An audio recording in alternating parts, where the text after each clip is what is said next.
8 June সন্ধ্যা কেরানীগঞ্জের কালিন্দী এলাকা Manha metal service নামক ঢেউটিন তৈরির কারখানা থেকে প্রায় 18 লাখ টাকার টিন বোঝাই করা হয় ট্রাকটিতে। কেরানীগঞ্জ থেকে টিনগুলো পাঠানোর কথা বগুড়ায়। ট্রাক চালককে চালানের কপি বুঝিয়ে দেন ব্যবসায়ী নুরনবী। চালক যাত্রা শুরু করে, তবে বগুড়া নয়, অন্য কোথাও। পরে ব্যবসায়ী নুরনবী জানতে পারেন টিনগুলো নিয়ে পালিয়ে গেছে চালক। আমার লোকজন এখান থেকে ডেলিভারি দিয়ে যথারীতি সব সময়ের মতো নয়াবাজারে চলে যায় আমার দোকানে।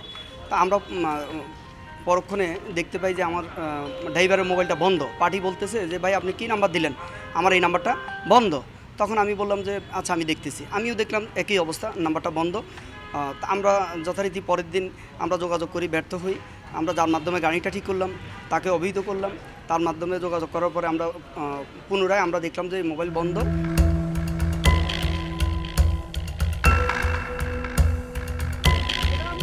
নগদের কাছে সব গ্রাহকই প্রিয়, তাই তো সারা দেশে ক্যাশ আউট চার্জ সবচেয়ে কম।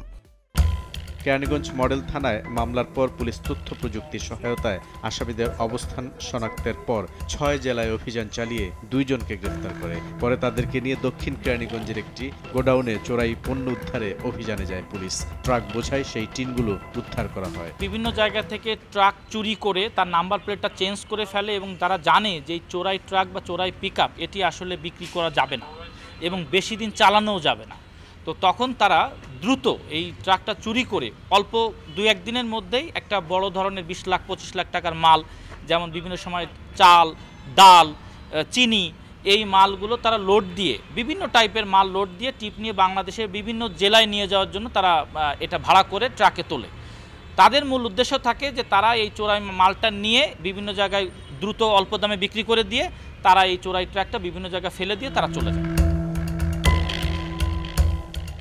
একটি মামলা তদন্ত করতে গিয়ে বেনাপুল পোর্ট থানার আরেকটি মামলার রহস্য উদ্ঘাটন করতে সক্ষম হয়েছে পুলিশ। 1 মাস আগে চুরি হওয়া রূপপুর পারমাণবিক বিদ্যুৎ কেন্দ্রের জন্য আমদানি করা 43 লাখ টাকার বিভিন্ন পণ্য সামগ্রীও চুরি করেছে এই একই চক্র। চোরাইকৃত সেই পণ্য উদ্ধার করা হয়েছে। ওখানকার যে আমদানিকারক তিনি ইন্ডিয়া থেকে আমদানি করে রূপপুর পারমাণবিক বিদ্যুৎ কেন্দ্রের যে ট্রান্সমিশন লাইন, সেই ট্রান্সমিশন লাইনের ওয়েল্ডিংয়ের মাল ছিল। সেই ওয়েল্ডিং রড এবং ওয়েল্ডিং বল যা অত্যন্ত দামি এবং সেটি আমাদের পারমাণবিক বিদ্যুৎ কেন্দ্রের প্রকল্পে কাজের জন্য যাওয়ার কথা ছিল পাবনাতে, কিন্তু সেটা যশোর থেকে এই চক্র ট্রাকে করে লোড করে নিয়ে তারা ওটা একইভাবে ওখান থেকে মোবাইল বন্ধ করে দিয়ে সেটা হাওয়া করে দেয় এবং চুরি করে তারা অন্যদের কাছে বিক্রি করে। পুলিশ বলছে চক্রটি যোগাযোগ করে ছিনতাই করা মোবাইল ফোন ব্যবহার করে, ফলে তাদেরকে গ্রেফতার করতে গিয়ে বেগ পেতে হয়েছে। বুলবুল রেজা, সময় সংবাদ, ঢাকা।